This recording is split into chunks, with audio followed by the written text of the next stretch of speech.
Bismillahirrahmanirrahim. Assalamualaikum warahmatullahi wabarakatuh. Saudara-saudara sekalian, perkenan saya mengucapkan selamat Hari Raya Idul Fitri 1 Syawal 1444 Hijriah tahun 2023.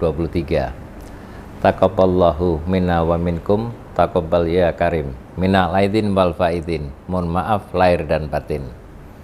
Marilah kita jadikan Idul Fitri ini sebagai momentum untuk meningkatkan keimanan dan ketakwaan kita kepada Allah Subhanahu wa taala, serta membangun solidaritas sosial antar sesama sehingga tercipta kedamaian, ketentraman, dan ketertiban serta keteraturan sosial di wilayah Provinsi Aceh. Semoga Allah Subhanahu wa taala senantiasa melimpahkan rahmat dan hidayahnya kepada kita sekalian. Terima kasih. Wabillahi taufik wal hidayah. Wassalamualaikum warahmatullahi wabarakatuh.